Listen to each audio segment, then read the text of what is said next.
Hoy en Sí a la Cultura hacemos un viaje musical a la Argentina para conocer más sobre el tango.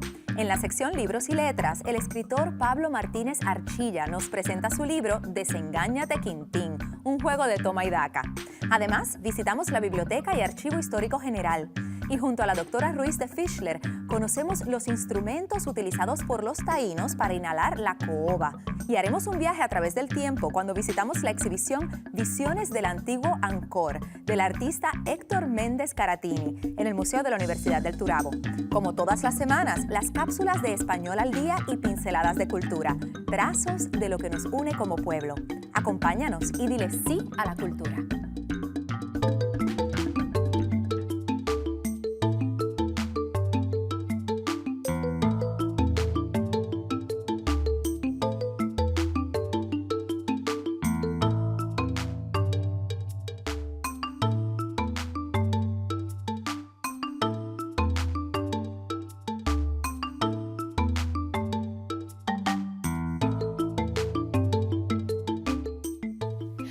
Comenzó a desarrollar su arte cuando en 1958 un tío le regaló una cámara. Desde entonces, su amor por la fotografía lo ha llevado alrededor del mundo y hoy nos presenta en el Museo y Centro de Estudios Humanísticos Doctora Josefina Camacho de la Nuez de la Universidad del Turabo la exposición Visiones del Antiguo Angkor. Veamos.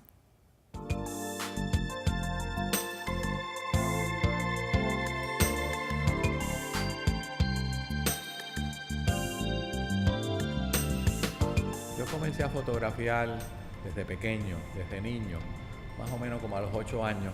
Un tío me regaló una camarita Brownie de la Kodak, pequeñita, eso era como un cajoncito cuadrado de plástico negro. Y con eso pues comencé a fotografiar a mis padres, mis hermanas, la vida cotidiana de un niño, como a los 8 años. Y desde entonces pues me he quedado como que fascinado con la fotografía y no he parado de apretar el obturador. Desde principios de mi carrera profesional como fotógrafo siempre añoraba llegar a poder fotografiar Angkor, siempre como que anduve con esa esperanza de poder llegar y ahora, 40 años después, el sueño se me ha logrado. Angkor es el término que se le da a este complejo religioso que se llama Angkor Wat en español. Angkor es una palabra que en sánscrito, que es el lenguaje de aquella época, significa ciudad, como una ciudad royal o de los reyes, ese tipo de cosas. Así que Angkor es el complejo religioso más grande en el mundo, que está localizado en Camboya. Todos estos templos están construidos en piedras macizas muy grandes, que están cortadas, casi todas son como que cuadradas o rectangulares, y se ensamblan como uno encima de la otra, y a la misma vez hay ciertas áreas que están talladas y entonces tenemos unos relieves de figuras, ¿verdad? Que en su gran mayoría son apsaras. Las apsaras son esas deidades celestiales que entretenían al rey, ¿verdad? Fui en el año 2010 y yo llevaba como que una lista como de 38 templos principales que a mí me interesaba fotografiar. En realidad hay cerca como de 1000 templos metidos en la jungla, ¿verdad? Y entonces para llegar a los mismos es muy difícil porque es muy peligroso.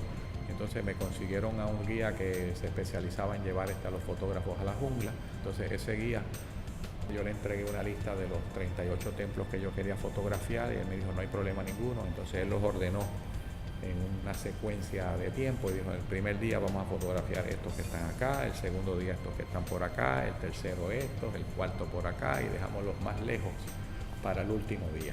Y así fue. Entonces para mí son como que unas experiencias místicas, ¿no? Donde uno pues busca esa paz espiritual dentro de la naturaleza, porque muchos de estos templos pues están desolados. En ese sentido es como una comunión con la naturaleza y a la misma vez con la cultura asiática.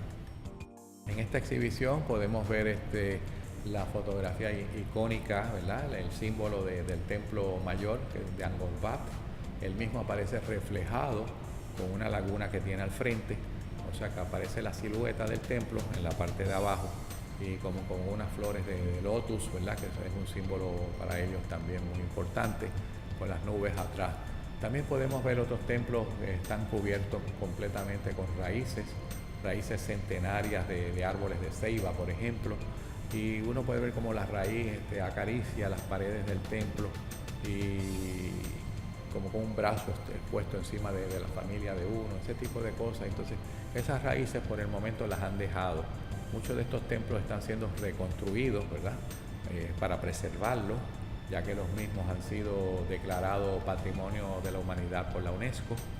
Y entonces pues están siendo restaurados, mas sin embargo en muchas ocasiones quieren dejar las raíces como están, porque son unas raíces centenarias y a la misma vez le da ese sabor romántico al área. Esta exhibición, titulada Las visiones del antiguo Angkor, se está llevando a cabo por primera vez, o sea que es una primicia la que tenemos aquí en el museo para poder llevar la misma al público de los estudiantes universitarios de aquí del sistema Ana Geméndez, al igual que para el público en general, ya que la misma está abierta a todo el mundo gratuitamente.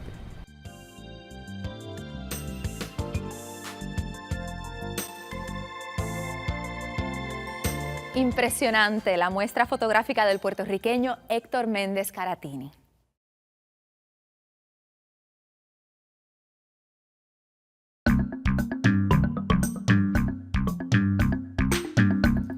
Los prefijos son esas palabras que se adhieren a otras para crear un nuevo significado. Por ejemplo, vicepresidente, subsecretario, bipolar, recargar, predeterminado. En español, los prefijos se suelen escribir junto a la palabra que acompaña, a diferencia del inglés que se escriben por separado y con un guión entre ellos. Así pues, la palabra exalumno se escribe junto y no separado, al igual que ocurre con el término superdivertido, que también se escribe todo junto. Comunicarte con corrección te hace lucir bien. Habla y redacta en buen español.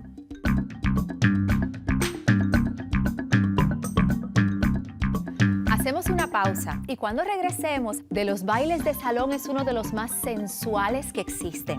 Es un género musical tradicional de Argentina y Uruguay. Además, conozca sobre los inhaladores de caoba de nuestros indios taínos. No se vaya nadie.